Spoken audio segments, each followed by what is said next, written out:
Welcome, Hoosier fans, to another victorious episode of the Assembly Call, as today your Indiana Hoosiers defeat the Penn State Nittany Lions 68-60 at Simon Skjodt Assembly Hall, a game the Hoosiers led by 19 points in the first half, would then trail by 6 in the second half, but the Hoosiers regained control of the game, got a win that they really needed, a win that's really going to look good on the resume, as this Penn State team has obviously been very good this season. The win brings Indiana's overall record to 18-9. They are now back to 500 in conference play at 8-8. I'm your host, Jared Morris. I'm here with the coach, Brian Tonsoni, and Ryan Phillips, and we are going to break it all down for you on this edition of the Assembly Call IU postgame show. And let's start this show the way that we start every show, and that is with our Hoosier Proud banner moment. And for the banner moment, I'm going back to the middle of the second half. As I said, for a while, it looked like it was going to be easy, with Indiana up 19 on this Penn State team that had really been playing well on the road. But Penn State showed what kind of a mature team they are, and Indiana did not come out of the gates in the second half very good, which we will talk about. And Penn State ends up taking a 48-42 lead, nothing seeming to go right for Indiana, especially on the offensive end. And that is when Indiana's two young players really stepped up and gave them the spark that they needed.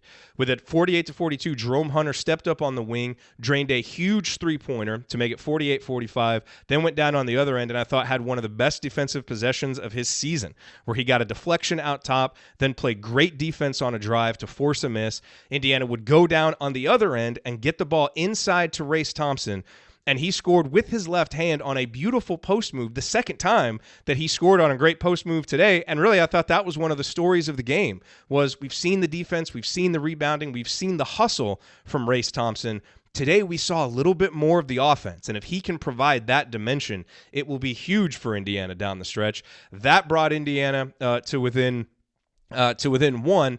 And then coming down the next possession, Race runs hard in transition, grabs a rebound off of Al Durham's miss, scores. Indiana goes up 49-48.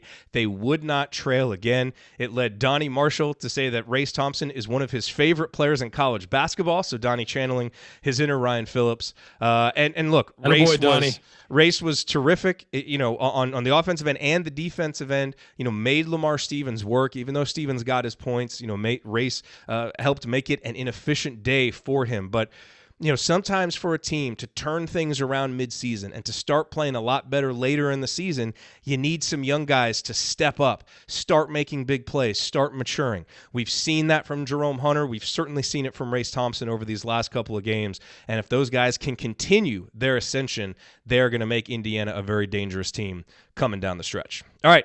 Our banner moment today, as always, brought to you by our friends at Home Field Apparel, a company that was founded by an IU grad and that remains based in Indianapolis. And, our friends at Home Field Apparel, they have over 70-plus different schools available on their website with unique, old school logos for all of them. But remember, IU was their first school. They remain huge supporters of IU athletics, huge supporters of this show, and that's obviously one of the big reasons why we like supporting them. But the most important reasons why we like supporting them and why you should consider buying from any apparel company is that their stuff is really comfortable and it's really unique. So whether you're going to get a t-shirt, a long sleeve tee, a crew neck sweater, a hoodie, whatever it is, their material is so comfortable from the moment that you get it out of the package, and then you keep wearing it, you keep washing it, it stays comfortable. It will last you all through the season and for many seasons thereafter.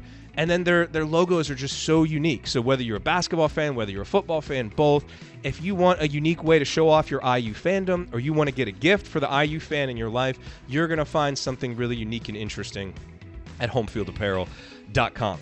And remember, because you are a member of the Assembly Call audience, you get a massive discount when you order at homefieldapparel.com.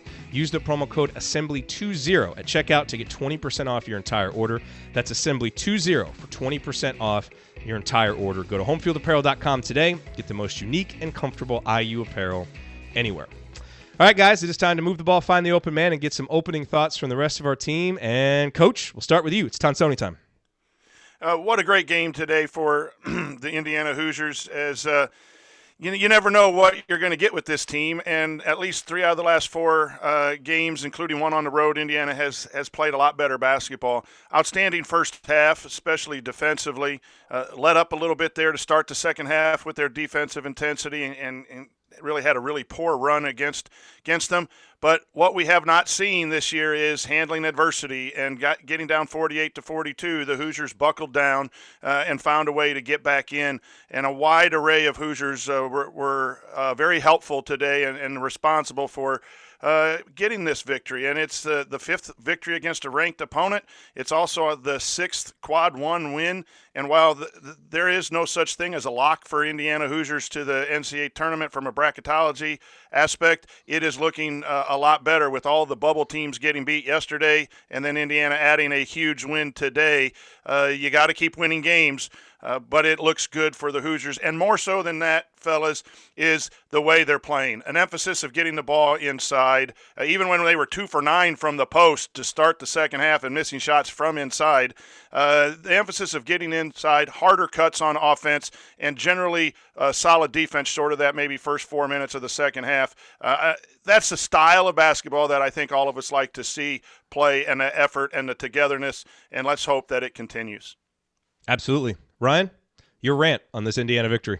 I said it to you guys in the text, and I'm going to say it on the air. Race Thompson is Indiana's second best player right now, and might be their second best player moving forward. The way he can contribute on both ends of the floor, even if he isn't putting up statistics and scoring a ton or getting a ton of rebounds, whatever, that guy just changes games for the positive. And he struggled with foul trouble today, but it was still guarding Lamar Stevens for most of the afternoon when he was in, and did a really good job. And as you said,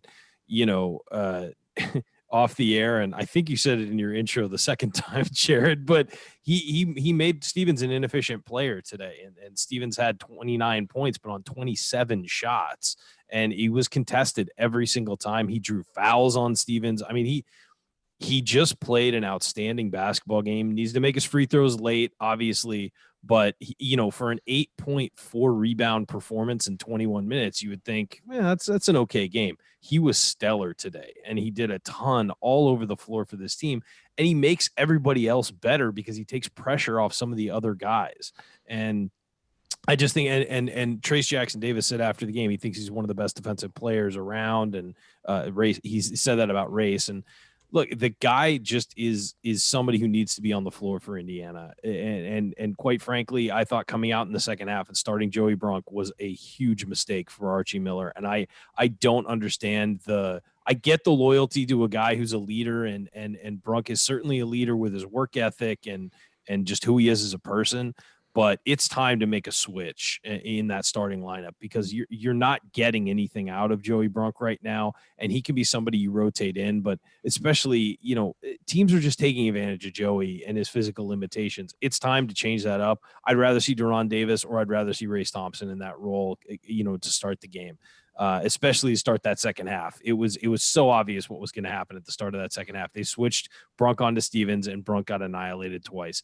It's time to put this away. Respect to Joey Brunk and everything he's doing, but you know what? Joey Brunk wants to win too, and he's got to know that this is not the way that it's going to work for Indiana. Race Thompson right now, our second best player, and he needs to be on the floor even more than he is now.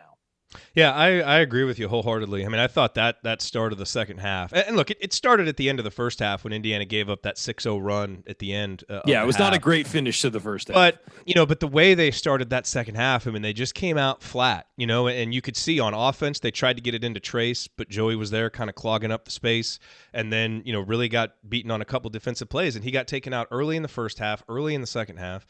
And, it kind of killed the momentum. And look, I think he played Joey 6 minutes total. Yeah, and he was -3, and look, that number doesn't often tell the story, but it does today. Race was +13, Deron was +13. And that matches what you watched, And so if for some reason Archie thinks that Race comes up, plays better off the bench, and maybe that's true, then you start Deron Davis, because he's giving you good minutes now. And look, Indiana would not be where they are right now in terms of the NCAA tournament were it not for what Joey Brunk did in December against Notre Dame and against UConn and in some of those games.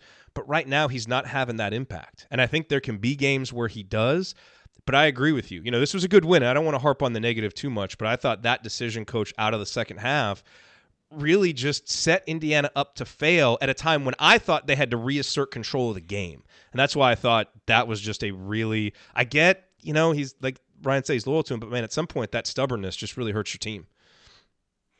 Yeah, I think I agree with you on it's probably time to make a change. Coaches are hesitant to make that change in game. You just go with starters and you have the quick hook. But I do agree that he was taken advantage of there. And here's the positive way to look at it. Maybe you can find Joey Brunk some positive play minutes against the backup post player or in a different rotation where that's the big can come in.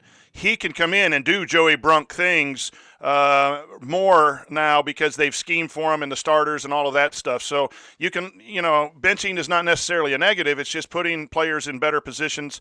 And so that'll be interesting to see if that continues. It is obvious that his weight room and his offseason, his leadership is the reason that he's starting.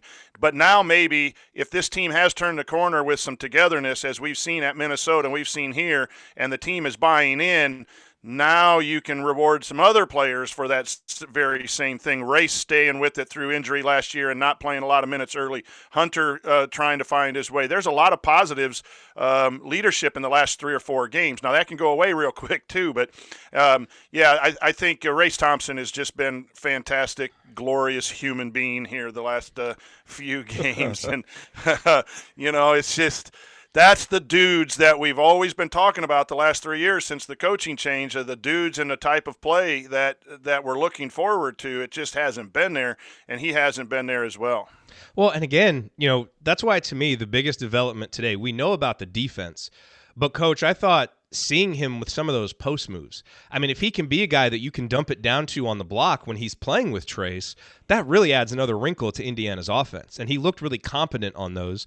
And for a guy like that, it's all about getting reps and getting confidence in a game. If that's something he can start doing down the stretch and get you a couple buckets that aren't just garbage buckets, and he can actually score out of the flow of the offense a couple times, now he becomes more than just that sixth man energy tough guy. He becomes a legit starting guy, and that's what he looked like today.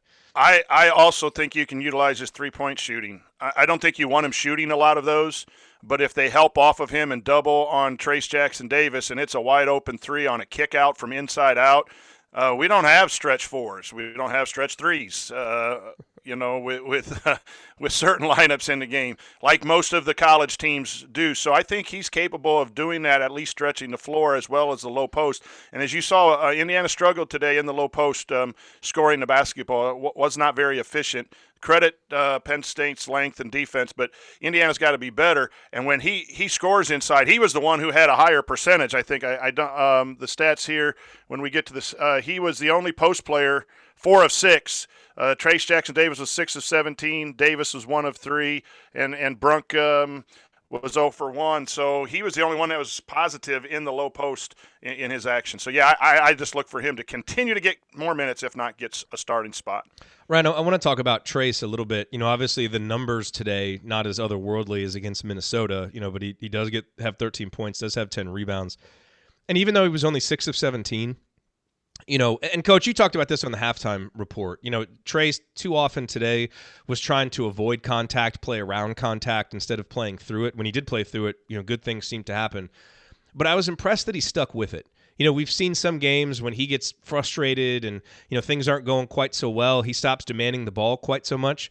But he continued to be a guy that Indiana could play through. And so even though he wasn't having the kind of efficient scoring game we've seen from him, he was still able to be the centerpiece for the offense that everybody could kind of revolve around. And so, again, not as statistically impressive of a game, but I thought from a maturity perspective and just what he brought, his willingness to stick with it against a really good interior defense and a really tough Penn State team showed some growth from him today.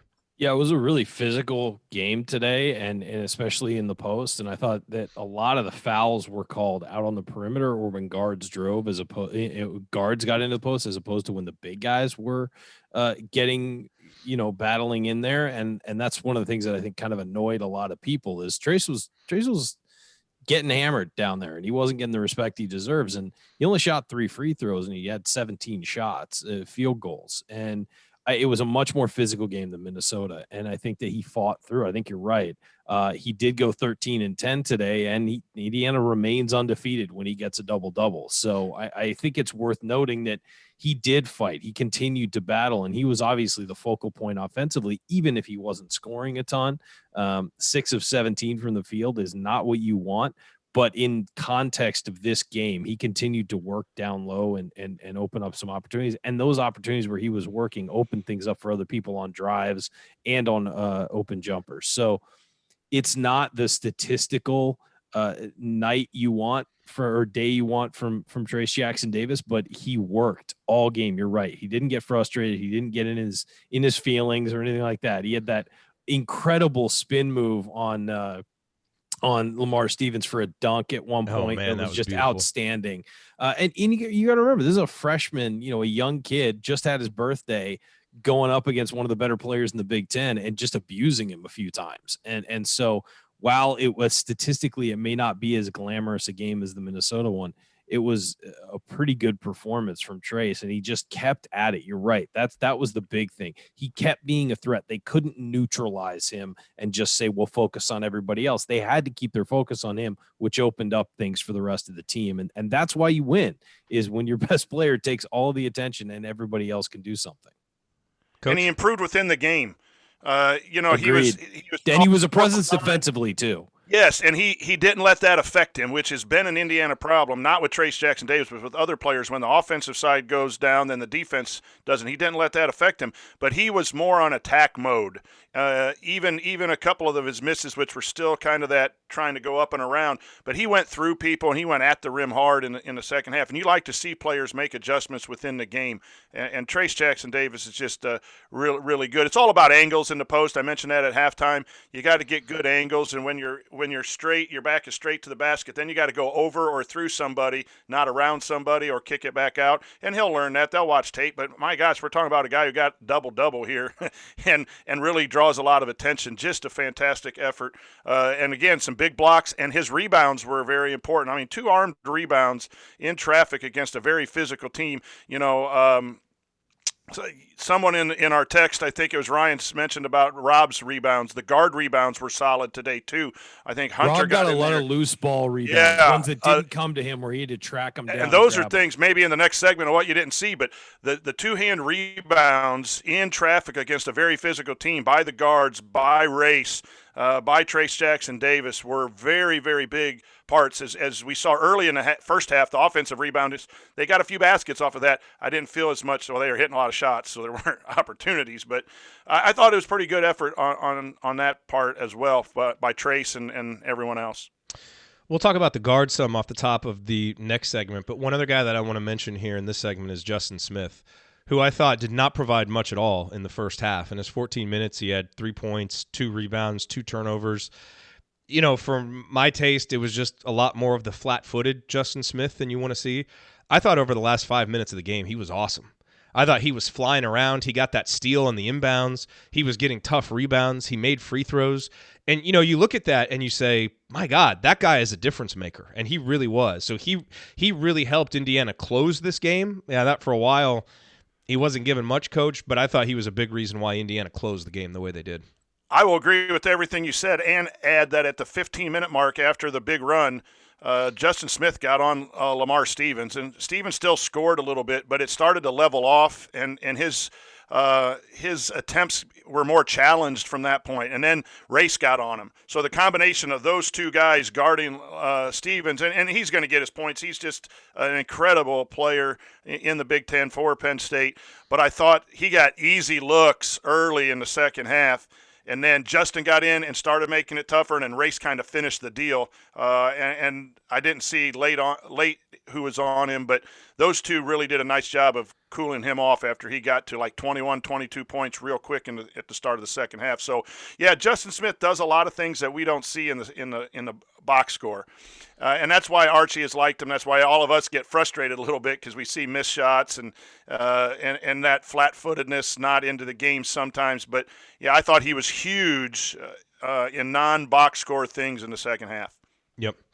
All right, coming up as we continue our breakdown of Indiana's 8-point victory over Penn State, we will point out today's meaningful moments that you might have missed, and then we will go inside the numbers to highlight the most important statistical notes from this very important Indiana victory.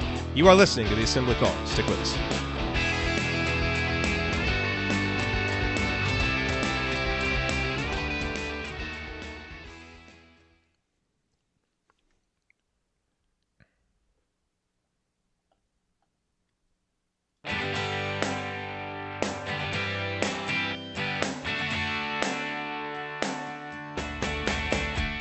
Hi, this is James Blackman Jr. I never miss an open three, and I never miss an episode of the Assembly Call. Join Jared, Andy, Ryan, and Coach after every IU basketball game. Go Hoosiers. Thank you, James. You are listening to the Assembly Call IU postgame show. I'm Jared Morris here with Coach Brian Tonsoni and Ryan Phillips, and we are breaking down Indiana's victory over Penn State this afternoon at Simon Skjodt Assembly Hall. And guys, it is time for today's meaningful moments that you might have missed. You know, one that I want to talk about just off the top, because it was definitely the most fun play of the game. And this came at the 15-minute mark of the first half, when Indiana was really on a nice run. And Al Durham grabbed a really tough defensive rebound on a Lamar Stevens miss, got it ahead to De'Ron Davis, who was backpedaling, and while backpedaling, kicked a little pass over to Trace Jackson Davis for a dunk. It put Indiana up 14-5. Really, just got Assembly Hall going after a little bit of a slow start. And that was just a fun play, and De'Ron Davis. Classic De'Ron assist, right? We'll talk about this a lot more, obviously, with his senior day coming up. But he is one of the best passers for a big man that I've seen in an Indiana uniform. And he will probably never get that credit just because, his playing time has been so up and down. His contributions have been so inconsistent. But he has such great passing touch, passing instincts. And that was just a really good play. But, what I want to talk about here is I thought, and that was one example, Al Durham's real tough rebound there. I thought the first half was one of the best halves of basketball Al Durham has played. Now, the second half was not so good. His defense wasn't good. He threw two of the worst turnovers I think I've ever seen in the second half when he lobbed it over Devontae Green's head and then when he fired that bounce pass at Race Thompson. Those are meaningful moments that none of us missed, and they were bad. But go back to the first half, because if you think to what happened the first time we played Penn State, in addition to not having Race and Jerome in that game, and look at the difference those guys make, the reason we lost that game was because our guard play was terrible.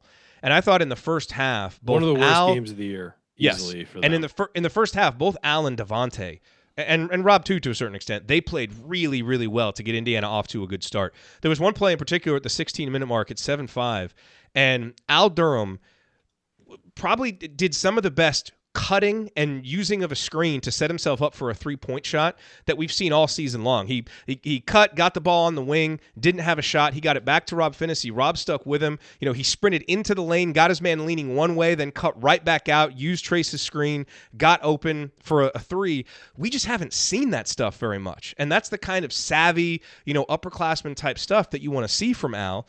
And, the other play that really stuck out to me, Ryan, was, when it's 26-18, Penn State's going on a little bit of a run, and immediately Indiana pushed it right back out, and it was great plays by Devontae and Al. One was a three-pointer by Devontae, and he had 9 points in the first half. But, the other one, and Coach, you mentioned this on the halftime report, Devontae got it in transition. Instead of forcing something or doing something crazy, he made the simple pass to Al Durham. Al didn't force the three. He shot faked, drove in, hit a layup. It's 31-18. And then, of course, right after that, Devontae would just go nuclear for 2 threes, and that put Indiana up 19. But I just thought those two guys together were just outstanding in the first half in terms of getting their points the way that they need to get them. Al scored in a variety of ways. Devontae, I think, played the first 6 or 7 minutes without taking a shot and was really solid. And when Indiana can get that kind of guard play from those two guys, and again, it didn't continue into the second half, and that's an issue, is them being able to play 40 minutes. But we saw from those two guys over the first 20 minutes how good they can be when they're fully locked in and playing to to their capabilities. Yeah, they gave him life, I think, at a time when the team didn't have any. And a lot of times those guys are on the floor when the team struggles through those runs and struggles to score and run good offense. And they did a bit in the second half. They were on the floor for some pretty bad possessions a little later in the second half.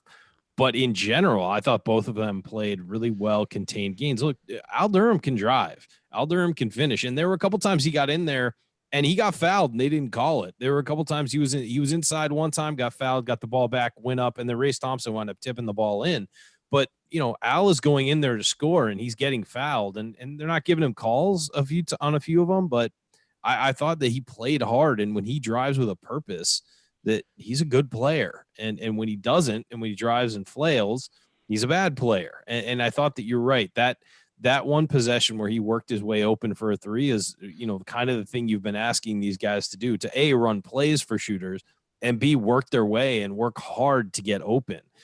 That's what's going to get you 3-pointers and good looks, not dribbling around the perimeter and maybe passing side to side. You got to work to get open. You want to get a good look, you got to work for it, especially in this league and especially against a good defensive team like Penn State. You have to work to get what nothing's going to come easy. So I thought, yeah, in the first half, both guys played really well and worked really hard. I thought Devontae took some bad shots in the second half. But that's part of playing Devontae Green. He was 3 of 8 from 3. A couple of the ones in the second half were bad shots that he kind of waited for the clock to run down and then, shot into them, drove into them and shot, where he's at his best in catch and shoot situations. He didn't really have catch and shoot situations today. In the first half, he made all of those shots for himself. So, kudos to him for maybe getting a little sharper on those dribble pull-up opportunities as opposed to, some past games where he's used his dribble pull-up kind of to launch bricks, where I didn't think that he did that today. So I just thought in general the guard play was better, and it's a continued development. Hopefully they continue to sort of improve a little bit. But you get 14 from Durham, you get 7 from Finney, you get 10 from Green. I mean, that's worlds more than you were getting a few weeks ago. A few weeks ago, we were lucky if they combined for 10 points. And so you get those points, and it makes up for Trace Jackson Davis only having 13 instead of 27. You have filled that gap right there. And we know offense is the area where Indiana, it's kind of like, all right, where's the offense going to come from? Those guys are starting to provide a consistent, wave of offense that can sustain the team if, Trace Jackson Davis has an off night. If Brunk and Deron Davis can't get anything going in the post, you need some scoring from other places. And I think the guards have started to provide that. Yeah, now look, I thought they made some big mistakes late in the game, with some of the turnovers, some of the bad passes. But, one question that I have for you, Coach, we saw a stretch there, and Rob Finney did end the game on the court. But we saw a stretch there from about the 5-minute mark to the 2-minute mark where Archie was rolling with Devontae and Al. And, now that's either a mistake or that's a sign that he doesn't, that maybe he doesn't trust Rob as much to be on the court in that situation. I think most of us were kind of looking at that like, why is Rob not out there? And yet, I think Rob, for all the good things he did today, 7 of 8 from the line, had those 5 rebounds that you guys talked about, 5 steals. I mean, he made an impact. Offensively, he still looks a little lost at times, and he still isn't aggressive at times.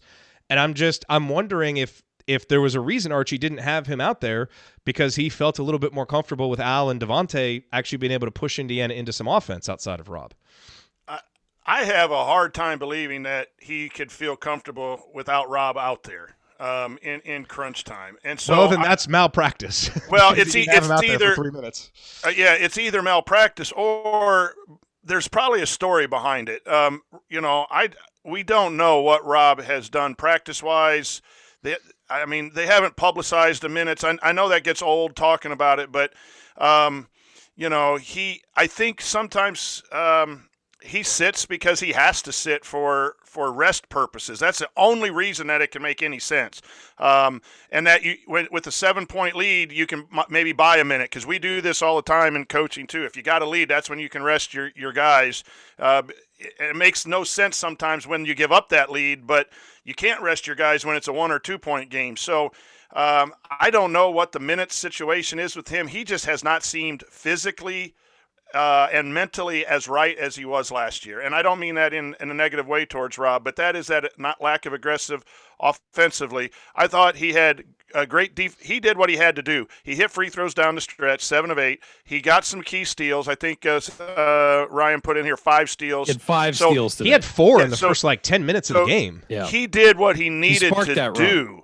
I just don't know that he is conditioned enough to play the type of minutes that Indiana needs him for 40 minutes.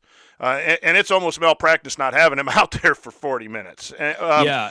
And so it just seemed bad at that point. Like, I was trying to find an answer, but if he – I think it's reasonable to say that he tried to get through those minutes more than he preferred Devontae and Al out there, because when the turnover was made, then he went quickly, said, we got to go now. We got to go now. For me, that was a little too long. I know that for the rest of you, that was way too long to wait. But I would imagine Well, that's you what's had going on in mentioned- that coaching office. You had mentioned that you thought they got him out just before the under 4 minute and get him a little extra rest, and then you get the timeout. And then when they Yeah. came, and I was like, okay, Yeah. well, that's understandable. And then when they came out of the under 4 and he wasn't in, I was like, all right, this is too long. Like that's agreed. you can't do, especially because if you got a lead late, teams are going to press.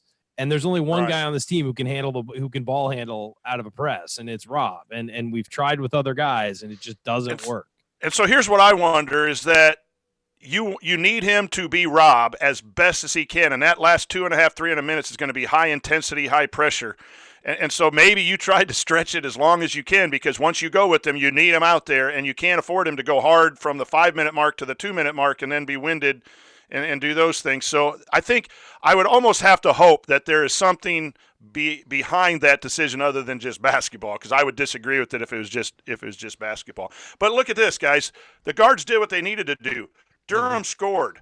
He's not a great defender. He scored. He was cutting hard. He hit a three. He was driving. We need Devontae to do what? Get us going. He is a good emotional guy. When he hits his threes, man, the whole place goes crazy. Everyone lift, and we need him not to make too many mistakes. He had 1 turnover, and we need Rob to run the show, hit free throws, and play good defense on the best penetrator. And tonight, everyone did their role, not perfectly. They didn't play perfectly, but they played as well as we have seen.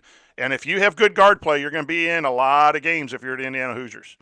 One other stretch. Hold on. Rob and Devontae combined had 2 turnovers and handled the ball a lot. Right? You know, Durham had 4. He had the 1 late, but but those 2 combined only had 2, and they're only be the ones handling the ball the most when they're out there. So that's impressive to only have 2 turnovers from your 2 basic. We need a almost turnover. Give coach a heart attack with Devontae Green's stat. I mean, he had 1 turnover, but there's some times when it's. Oh, boy. Dribbling through a crowd, going behind the back between 2 guys. Yeah. With 3 guys around him. Yeah. One other stretch that I thought was just absolutely huge is when it was 57-54. And I thought Indiana's juniors, Al and Justin, really stepped up and made some huge plays. You know, Al, who had struggled offensively in the second half after his strong start, you know, they ran a little set for him, and he came off a curl at the elbow, hit a nice little floater in the lane at the end of the shot clock. That put Indiana up 5. Called bank, of course. Yeah. And then, down on the other end, then Justin, just being really alert defensively, they tried to get it down low to Mike Watkins, and he just came over from the help and swiped the ball away to force a steal. Which was big. And then you come down on the other end, Justin gets another big offensive rebound on Devontae's long 3-point miss. Now, that's when Al tossed the ball away. He threw the little fade to nobody in the corner. So forget about that for a moment. I'm going to defend Al there for a second. Devontae made a move like he was going to cut to the corner and then move to cut to the wing, and Al threw the pass to the corner. And yes, what? He didn't never finish his cut. So that's a turnover for Al, but really that's a miscommunication between 2 guys, and they should both share that one, quite frankly. All right, I'll give you that. They should get a half a turnover each. I'll give you that. But then it came down. Justin got a board, got a rebound, makes a couple of free throws at 61-54. So, those 2 guys really stepped up once Penn State got it back to 3, coach, and helped Indiana close. And that's big because we've been looking for leadership from the older guys, and we got it some today. And Justin Smith was active down low defensively, too. Some of those misses on those rebounds, he was bouncing up and down quick off his feet, just making things tough, contesting those 2s in there as well as getting those rebounds. And so, this is what Justin Smith does. He guards people, he gets rebounds, and then he can hit some shots when he's aggressive to the rim and free throws. That was fantastic. And I do Durham hit a couple free throws. That was good to see, guys. A team wins when it's not about who gets the points or who gets the stats or who do what you do. Do your job. If you do your job, what you're good at, and you do it well over and over and over again, and you collectively have 8 or 9 guys doing their job, then you're going to win more games than you lose. And that's what Justin Smith and Al Durham brought to the game today. Any other meaningful moments for you guys that jumped out? Justin Hunter hitting his only 3. It's 48-42. Jerome. Justin. Yeah, Jerome Hunter, 48-42, hits a 3 to make it 48-45, get some energy back into Assembly Hall. I think that was a key play, and I don't know if it was a good shot. That was a banner moment, Coach. No, it was huge. It was a huge play, and I would have liked to see him actually get more time on the court. He sat for a little while after that. Now, obviously Justin played well, but he only got that one shot. But I liked from Jerome that he didn't force it. And I thought after several games, Coach, where he has struggled defensively, I thought he was back locked in defensively today. Yeah. And really played Sorry, well. sorry, about beating the banner moment, but I just wanted to talk about it. I think his that was really important, and his 20 minutes were really important, like you said, defensively. But I think his effort too. He's cutting hard. He's moving hard. They're running some slice cuts for him to get into the post. So I'd like to watch for that in games coming up where they screen him into the post. I think he can take a smaller guy too. And that's someone that we haven't talked about that I just thought that was huge, and his overall play was very important. Let's talk numbers. Coach, what numbers jump out to you today? 5 of 14 from 3. I think we took good amounts of 3, maybe 1 or 2. I thought Armaan Franklin had a bad shot there. Yeah, that was real a 3. And again, Devontae will hold on to it, like Ryan said, and then have to shoot a 3 every once in a while. But again, this team went inside. And despite the misses inside, the inside-out play was really important. And I think that shows by not having to take too many threes. And on the other hand, then I'll take 35% from 3 from this. Absolutely. Group, by the way, and then every holding time. Penn State to 2 of 14 from 3, regardless of what they were on the year, that's outstanding play there as well. So the 3-point line, while not a big part of Indiana's offense, was a key factor in the win. One thing that we should mention is that Myron Jones did not play in this game. This is the 5th straight game that he's missed for Penn State. He's a really good player and a really important part of what they do. That obviously made Penn State a little bit less deep. Indiana was able to take advantage as Indiana wins the bench points battle 25-12. Obviously, race was big. Devontae Green had a big part in that. So that was huge for Indiana. Points in the paint was even at 34. Rebounding was pretty even at 37-35. And they got a couple extra laid off missed free throws too. So yeah, and then I thought points off turnovers 21-8. Points off turnovers, bench points. Those were 2 huge differences in this game for Indiana. And look, when you're at home, you would expect your bench to play a little bit better. And after how much Indiana turned it over up there, to be able to turn Penn State over, especially early, and then turn those turnovers into points for a team that can really struggle in half-court offense at times, that was really big for Indiana. We saw, part of the formula, for what Archie Miller wants to do for this team, with getting out in transition a little bit today, Coach. Yeah, I think the another stat for me is points per possession, 0.909. Indiana, when they decide to play good team defense, really makes things happen.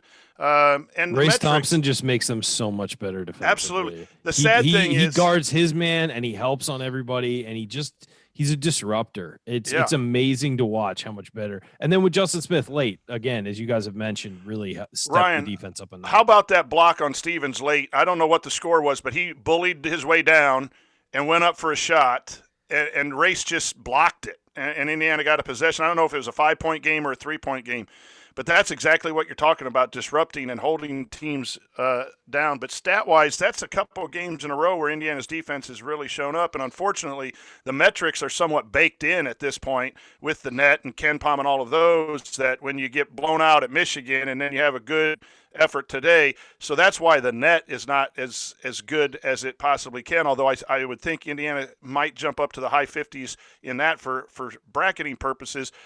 But that shows me a lot when you're holding teams like this down.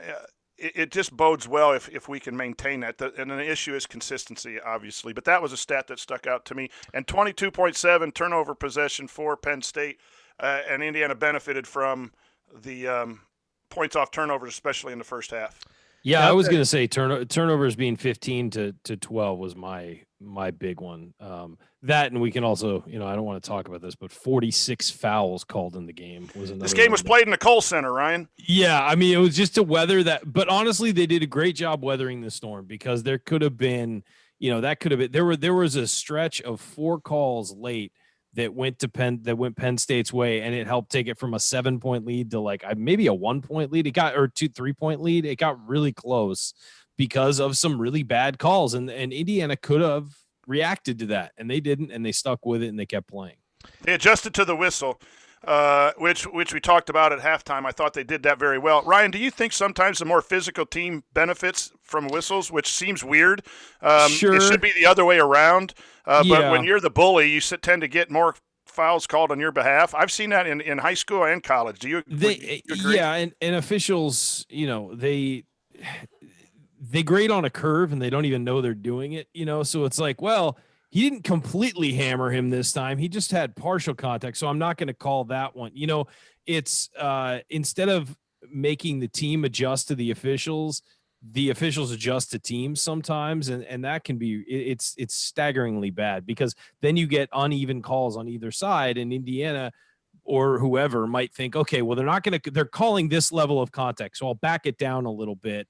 But they're not calling this, so I can do that. And then they'll do it and get called for it. And it's just, there's no consistency or way to adjust. I don't mind calling a lot of contact if it's evenly dispersed throughout the game and you're consistent with it.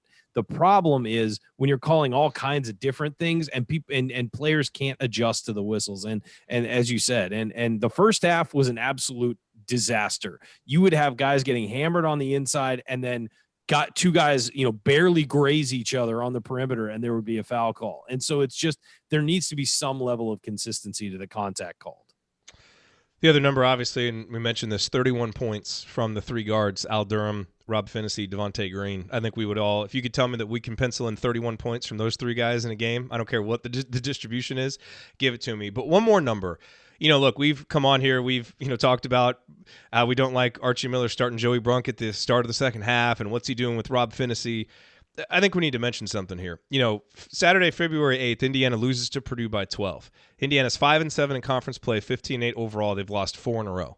And you remember, even some of the wins we were getting, squeaking by Northwestern by 4, beating Nebraska in overtime, beating Connecticut by 3, Notre Dame by 2. Like, even when we were winning some of these games, they were close games against teams that are NIT level.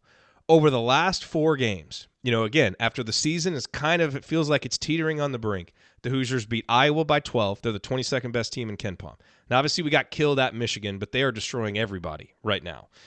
And then go at Minnesota, the 33rd best team, beat them by 12. Penn State today, the number 19 team, beat them by 8, and we were up 19 at one point. So this Indiana team is playing its best basketball of the season right now, in the middle of February, when it looked like just a couple of weeks ago things might spiral out of control. So quibbles with Archie Miller and lineup decisions and all of that. But this guy has gotten his team together. They're playing with a renewed purpose on the offensive end of going through Trace Jackson Davis. They're playing more consistently defensively. And so, who they're beating is impressive and how they're winning. I mean, this is as good as they've played, Coach. And so it's easy to criticize. We're certainly going to do it. But, macro or micro criticisms aside, overall, Archie Miller's really, really done a good job with this team over the last 3 weeks. Well, and I'm still an Archie Miller fan. I catch a lot of grief on social media for that, but I'm okay. I'm going to stick with it. He made some adjustments, as we mentioned before, on the ball screen stuff after Michigan. He's made some adjustments in pulling people minutes and changing some things minutes and playing hot hands more, despite what we talked about earlier in the show. And today he ran some new offensive sets in the first half in order to get the ball inside, because he knew that other teams know that's an emphasis as well. And so he's creative, some cross-screen action, some diagonal back screens again. There were a lot of new things put in. And so he's really squeezing everything he can to get this team to play. And, they're still relatively young experience-wise. And, again, there are reasons, no excuses. You play the game to win and play it right, whether you're playing young guys or inexperienced guys or not. And it just seems to be clicking. Now, that can all go away in one trip to Mackey on Thursday. So we got to be careful. There's still a lot of things that this team needs to do to clean up their play. But coaches generally stick with their team, and they try. They get frustrated in a bad stretch, and then they go to work and try to figure it out. And obviously, we talked about the buttons being pushed weren't very successful after the Purdue game.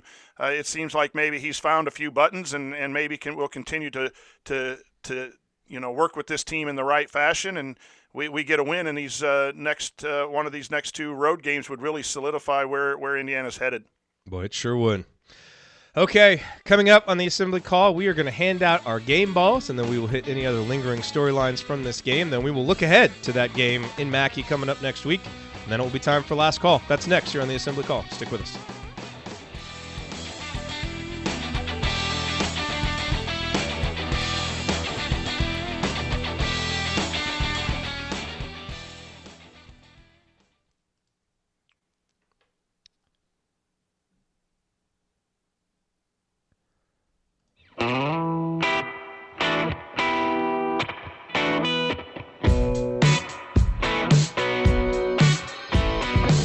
This is Nick Zeisloft. I never miss an open three, and I never miss an episode of The Assembly Call.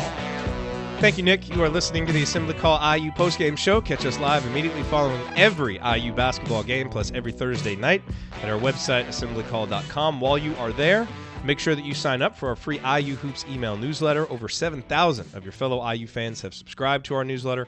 You can also text IU to 66866 to subscribe to the newsletter. That's IU to 66866.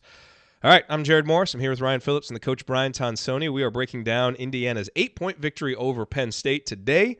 Guys, it is time for some game balls. Ryan, why don't you just get it out of the way? Going with Race Thompson, baby. No, I thought that his defense and his all-around floor game today was the difference, and I think that you could definitely make an argument for Justin Smith, who came on late, made some free throws, made some great defensive plays. I would not be mad if that was the decision from my co-host, but I'm going with Race Thompson. I thought that he absolutely was the best player throughout the game on both ends of the floor. With his two-way game, I mean. 8 points, 4 rebounds, but I just thought he was in the mix on everything today and made some great plays on both ends of the floor. And I thought, again, we're just seeing the maturation of a guy who is becoming, I think, Indiana's second best player. And if you're going to argue with me about it, in 21 minutes, he was plus 13. So I don't think anybody's arguing with you today. Yeah, I'm going with Race Thompson, man. Look, Race Thompson, obviously a fine choice. The alternative to Race Thompson is not Justin Smith. You don't get a game ball just for playing a good 5-6 minutes. Now, they were extremely impactful minutes, don't get me wrong, but I didn't think he did enough early in the game. Coach, I'm giving Trace my game ball, and this might not be like the typical game where you give it to him because he's only 6 of 17, but he led Indiana in minutes with 31. He was tied with Justin Smith.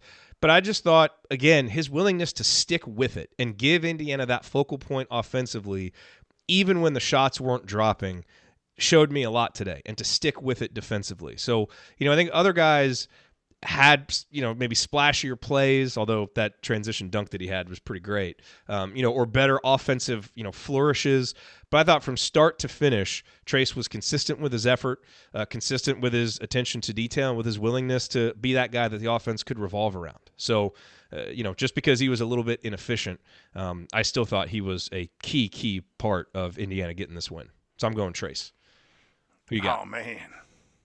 Come on, Coach. You know you want to. Sticking it Come to the old dark man. side. Sticking it to the old man. Hey, so, we got a guy with 14 points, Al Durham, who really sparked Indiana in the first half, and we had another guard, Devontae Green, that really stretched it out. If Indiana had not given up that 22-0 run or whatever, Devontae Green might have gotten the game ball for really putting the game away with his shooting. So there's two guys we haven't talked about.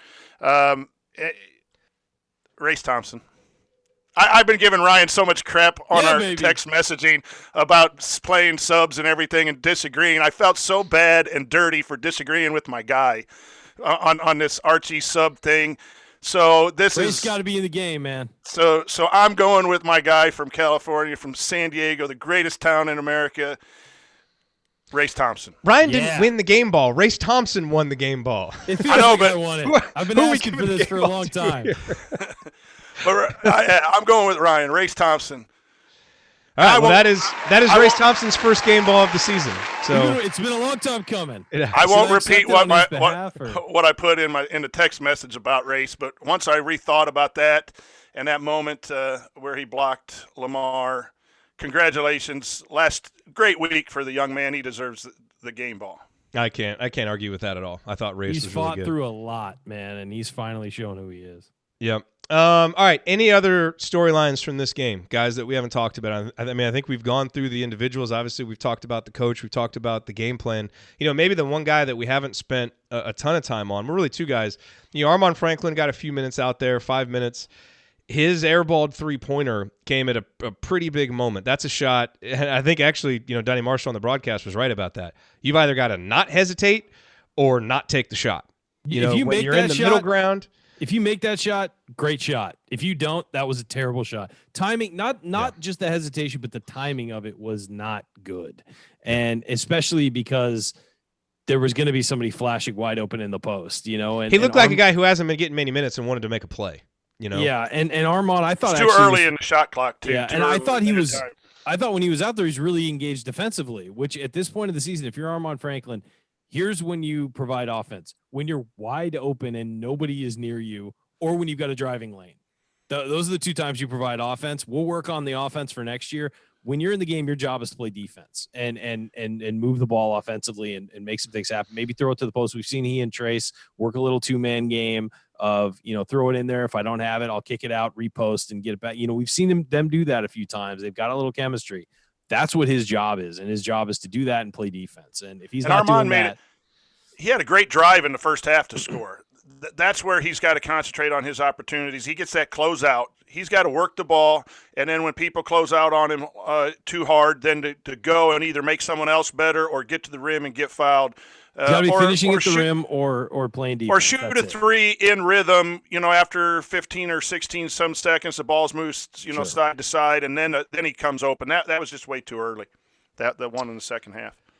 Yeah, and obviously we talked about De'Ron Davis. He had 2 points, only played 11 minutes, but I thought, did some nice things defensively and certainly showed that he's a guy that continues to need to get 10 to 15 minutes a game. He can be really impactful with those minutes, and I think we'll continue to see him get those moving forward. So, Coach, let's look ahead real quick to that game coming up Thursday. When we walked out of that gym, because we were all there for the IU-Purdue game, and, Purdue kicked our butts up and down the court that day. We all remember that. They beat us by 12. It felt a little bit worse than that. They were 14-10. They're sitting at 7-6, look to be kind of clicking on all cylinders. Indiana's 5-7, really kind of struggling. Would you have believed it if I had said Indiana was going to go 3-1 in their next 4 and get back to 500 and that Purdue was going to lose their next 4 games? Because those two teams have gone in opposite directions since that game. No, I wouldn't have believed it because of just what happened and when we were all together. But in this year's Big Ten, it's just crazy. Flip a coin. Who's going to go on a Michigan, Ohio State have lost their series of games and had bad stretches and then had good stretches. Rutgers hasn't won on the road and lost today to Wisconsin. So you take the most recent game and think that's what's going to play out the next 2 or 3 games, and really with these kids these days, and it's all college basketball. Man, there's some road wins happening in the Big these days. Yeah, well, you guys are, I won't get on a tangent here, but I was. Yeah, the miracle on ice happened before both of you were born. I'm celebrating it the other day. And a few months. Yeah, you youngsters that I hang out with. But I forgot what I was even talking about. You were saying that you go ahead, Coach. You can't predict the next game based on you can't predict games. It's just – and Mackey's going to be tough, and they're going to be really hurting. And I think – the problem with Purdue is focus, just like it has been with several teams in the Big Ten, and I think that they're going to be really focused to try to at least maybe get back to the NCAA talk, but at least get to the NIT. I think Thursday night is going to be really, really extremely difficult, even if Indiana plays well. But I think we're in a position now better to play there than we were when we were last together in Assembly. Yeah, it was interesting after they lost to Michigan this week, and you saw some of the comments coming out of that game. It sounded like the kind of stuff that we've heard from Indiana games when things have gone poorly. We just didn't play. We've got to play harder. We didn't, we weren't tough, like all those different things. And so it's going to be interesting. Obviously, no one is taking for granted anything going up to Mackey. They're going to be desperate, even though they're still a top 25 team in KenPom at 14-14. They have a lot of work to do for the NCAA tournament. So that's going to be a desperate team. But, I certainly feel a heck of a lot better about it now. That is a game I think we all agreed a couple weeks ago. You looked at that and you kind of thought there's no chance we're going to win that game. No chance. Zero. Like, we're just going to get killed because they're blitzing everybody. We can't play on the road, and let's just chalk that one up as a loss. It's still likely to be a loss, but now I think, given that Indiana went and won a road game and was able to be tough in the second half after giving up a lead today to Penn State, a really good team, and kind of what Purdue has shown, it looks like a game that Indiana should have. They should have some confidence when they go up there. That, look, if we go play our game, we can play against these guys. We let them punk us in Bloomington. We need to make up for that. So hopefully that's what we see on Thursday night, because obviously that would be just another huge win for an Indiana team that now has 18 wins with 4 to go, and very well could be a 20-win team. And that's my last question for you, Coach. As you look at it now from a bracketology perspective, to me, the reason I thought this win today was so big against a Penn State team that's top 20 every place you look, human polls, computer polls, all that stuff, gets you to 18 wins, gets you to back to 500 in conference play.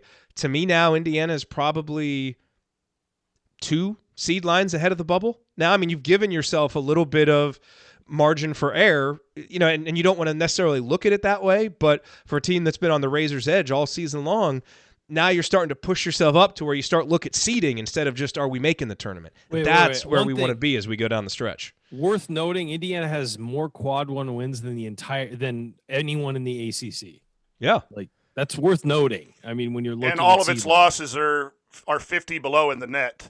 It's just amazing to me, like Providence and some of these other teams with big wins automatically gets moved in by bracketologists, and everyone bad plays Indiana because when they've lost bad. But they've still only lost to good teams. So this morning I moved Indiana up to a 9 because a lot of the teams in the 9-10 range lost, which was, like I said, I think at halftime, a really good it was good, or earlier in the show, it was good for Indiana that those teams lost. And now that Indiana's won, I do think it moves them up comfortably to a 9 seed. And you don't want the 10 seed and the 11 seeds. That's 10 teams that are in the last 10 teams in. So if you're an 8 or 9 from a variety of people, from Andy and everyone else, it's a little more comfortable. You still can't lose out. It's getting close to the point where Indiana could lose out and still with the number of quad 1 wins. So I think Indiana right now is in comfortably if the season ended today. Easy to say that. You still got to play the game, still got the tournament. You still got as of today. Around. As of today, very safely in, and I would say at the 9 seed line. But you have 6 quad 1 wins. San Diego State doesn't have it. Gonzaga doesn't have it. So just put Poor that Aztecs last night, man. Yeah, put that into perspective. And it's part of our job that Andy and I do that's somewhat frustrating. And it's hard, too, because you got to eliminate your bias for your own team. But I do feel pretty comfortable. If Indiana just simply wins their 2 home games, that puts them at 20. And I don't see a 20-11 Indiana team with 6 or 7 quad 1 wins at that time not getting in the tournament. So we control our own destiny. We don't need help from anyone else. Well, that game Thursday night, or that Purdue game is on Thursday night, is a 7 o'clock Eastern tip on FS1. So obviously no Assembly Call radio on Thursday night, but the postgame show will serve as kind of a dual radio show / postgame show. So we hope it's actually kind of nice when we get to do that. So it's especially this time of year. Yeah, I one like fewer show that we have to do. Yes, I do. I've come to very not much that we don't appreciate love those bringing weeks. you guys this show. It's just it can be sometimes we're doing 3 shows a week. Yes. Sometimes when Jared with Monday, you're doing 4. I mean, ugh. Yeah, it would be fun to talk to Mike DeCourcy tomorrow. Yeah, it will be. See what he It'll has be to a good say. one. I got kicked off of Banner Monday, by the way. I think that's funny. Everybody should. Yeah, just because we don't do the mailbag part of it anymore. Yeah. I know. I just don't have as much time anymore. Anyway, you are listening to the Assembly Call IU postgame show. Remember that because you're an Assembly Call listener, you get 20% off your entire order at homefieldapparel.com with the promo code Assembly20. So if you want a great deal on the most comfortable and unique IU apparel that you will find anywhere, go to homefieldapparel.com, use the promo code Assembly20 for 20% off your entire order. All right, gentlemen, it is time for last call. Ryan, why don't you go first? Yeah, I just thought it was a huge win. And the biggest part about this win was Indiana showed heart. Indiana got up by 19, and you thought, man, this is going to be a nice little Sunday. Just cruise to a win over Penn State, a top 10 team, pad that resume, and And it was, looked like it was going to be easy. And then Penn State went on. I believe the totality of the run was something like 30-5. I mean, it was an insane run to take the lead and be up by about, I think they got up by 6 was the most. And Indiana could have wilted right there. And for a couple of positions, it looked like they were going to just kind of stagger and fall back and lose another one at home and blow a big opportunity as they had blown against Maryland. Instead, they fought back. They inched their way back into the lead, took a solid lead, lost a little bit again. And when they lost a little bit again, they didn't wilt then either. They stepped up and they finished strong. And, it was really impressive to see that team take that punch, which was a huge gut punch, and get up off the canvas and fight back and win the game. And really a great job. And it was great to see the maturation of a guy like Race Thompson continuing to step up, see Trace Jackson Davis not having his best game, but still fighting through it. And then to see a guy like Jerome Hunter have one of the biggest plays of the game, stepping into a 3-pointer to help bring us back from the brink. And then also to see Justin Smith sort of finish the game strong, see Al Durham play really well in the first half and then step up late and make some free throws. I was just impressed with this team top to bottom. Rob Finney getting rebounds and steals, even though he didn't make a field goal, be a really integral part of the game. I think that when you start to see that kind of stuff happening, you start to feel better about this team. And over the last 2 games, they've had 2 really big wins. 3 out of the last 4 have been really big wins for Indiana. And it's starting to feel like this is a tournament team. This is a team that, with a star like Trace Jackson Davis, teams aren't going to want to play a team like this especially if they're playing this kind of defense. Coach? I'll echo a lot of what has been said and what Ryan said, that coming back from 48-42 is just huge for this Indiana team because they just have not demonstrated that. I will also point to what it seems like the togetherness on defense, talking. Jared, you had mentioned from your seats at the Purdue, it seemed like there was not a lot of togetherness and communication on defense, and it seemed we're not close now, obviously through the television, but it did seem like a lot of people pointing and talking, and that this team has a better vibe about themselves at this point, and you just wonder why that turned on at this point of the season. So that's good to see, and it's good to see Indiana basketball have a chance now to really get back in that tournament. And now it's just able to Indiana's got to be able to go take care of business in these last 4 games. You win 2 games, I think Indiana's in regardless of the tournament. You win 1, you're going to have to win a game in the tournament. But now we're not hoping. I think the style of basketball has come around. And one of the things we thought we had in Archie's teams was getting better basketball at this point of the season. Last year they won 4 in a row over Michigan State, and to get back into it after a horrible run. And it seems this year that they're also doing better towards the end, and we'll see here in the last 4 games. That's my last call. That's what I'm hoping to see, and just good basketball despite that run. Yeah. Good to hold home court, and good to just keep moving forward. And you feel good for the guys who are playing. You feel good for the coaching staff because they put a lot of work into it. We just turn on the TV and sit in the recliner. And so for those guys, when you're in the arena, it can be a long grind, and victories are really satisfying. So besides our enjoyment as fans, I'm really happy for all the players and the staff and the people involved, because it's just so much easier when you win. Well said, Coach. All right, for my last call, we're going to do a quick blind resume here comparing 2 players. So here's player A, playing 28% of the minutes, offensive rebounding percentage of 10.4, defensive rebounding percentage 22.8, block percentage 5.8, steal percentage 2.9.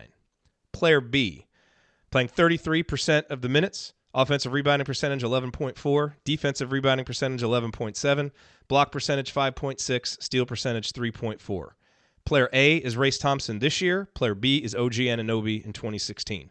Now, I am not saying that Race Thompson is the same level of player, the same level of defender as OG Anunoby.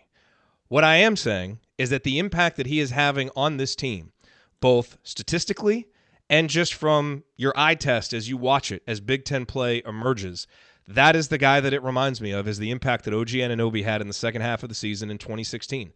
And sometimes for a talented team to fully come together and to be able to overcome some of its weaknesses, you need a young, talented guy to emerge and kind of believe in himself, his teammates believe in him, starts getting more minutes. That's exactly what OG did in 2016, and it is exactly what Race Thompson is doing right now. Now, obviously, OG continued it and had, some just amazing performances in the NCAA tournament, that year. And obviously, this year's team is not as good as that 2016 team. But in terms of the impact that one guy can have, I think that's what we're seeing from Race Thompson. And it's fun to watch. It's fun to see develop. And it's fun. It's rewarding to watch a guy like him who has had so many issues with injury and being in and out of the lineup. Man, when he is in the lineup, he makes such a big impact for this team. And he was terrific today. Look, I think we all would like to see him start. We all believe that, he should be a starter. He's certainly one of Indiana's 5 best players, and I think Archie Miller is showing that whether he starts or not, he's going to play 24, 25 minutes, basically however many minutes he can handle from a conditioning standpoint. But he has really helped this team improve, and if he can continue that, stay healthy, he's making this Indiana team a really tough out as we go down the stretch. All right, that's going to do it for us on this edition of the Assembly Call IU postgame show. If you want to see us do the show live and be part of the live chat, make sure that you subscribe to our YouTube channel, youtube.com/assemblycall. And don't forget to go to assemblycall.com or text IU to 66866 to join our free email newsletter. Special thanks to Bob Thompson, who produces a lot of the music that you hear on the show. And thank you for listening. We will be back to talk IU hoops again with you on Thursday night after IU Purdue. Until then. Take it from me, Christian Wofford. Keep your elbows in and your eyes on the rim. Go Hoosiers. Thank everybody for coming out. All right, I got to get out of here, folks. Thank you. Here I come. This is Don Sony. Man, that was a satisfying victory. Yeah, it was. You don't like giving up that lead, but it's a game of runs, and everything finds its level at some point. At this point, everyone's good. And here's the interesting thing, too, as fans, we love it that Indiana spurts out to a 19-point lead in 6 minutes, and then we get frustrated when Penn State comes back in 6 minutes. You called it. Yep. It just happens. You just know that they were going to do some things and get back in it. But I did think at 48-42 we were in trouble. Oh, heck yeah. We were in trouble. But I think that's a sign of growth from this team. I don't know if they come back from that 3 weeks ago. That's why I got to pay. Instead of opening up all the chat rooms and everything, I got to listen to your banner moment. I was getting all my settings done. Well, and I mean, later on, in my defense, I did say it twice. Yeah. So exactly. for whatever reason, yeah. Sorry, I didn't hear it twice. Sorry for those of you who were here live. There was like a 5-minute delay. For whatever reason, like the button that I normally press to turn everything on, stuff just didn't go live. I have no idea why. So I'm getting done with like the home field ad read, and I see Coach text. He's like, "Hey, are we live?" And I'm like, "God dang." So we did the banner moment again, and then everything worked. But it was just kind of tucked in there at the beginning, so it was fine to bring it back up. We have post meetup hangover. Andy's we mic. I didn't plug in the mic. You didn't hit the button didn't work. Man, Assembly Call has a nice meetup. We got a lot of fans. Now we're falling off the rails technology wise. We got to refocus. We do need to refocus. We do. The team has refocused. We've got to get ourselves refocused. We do. All right, Coach. Hey, congrats on your big win last night, too, by the way. Oh, man, we had lost 3 in a row, close ones, 4 points, overtime, 4 points, had some bad officiating. Yeah. Teams good teams, double-digit win teams, so they were tough games, but we felt we were better than them and got beat. And then we won 2 this weekend, and we beat a 5th-ranked Lafayette Central Catholic team. And I tell you what, I'm biased because the young guy that I work for was my assistant at one point, but he put on an absolute coaching clinic last night. Yeah. And putting the worst defender in ball screen defense. And the guy, we run some slip screens, but he was guarding our best 3-point shooter who was a dead 3. And so we just set ball screen, slipped him to 3, hit 4 threes in the first quarter, and our team That's awesome. It was just, he put on a clinic. That is awesome. Just fun. And we get our sectional draw. Well, it started right now, so I haven't heard yet who we have, but it's starting to come down to tourney time. All right. So thanks. Yep. That is exciting. All right, everybody. I'll talk to you guys for Banner Monday tomorrow, and then we'll talk to you Thursday after IU Purdue. See ya. See everybody.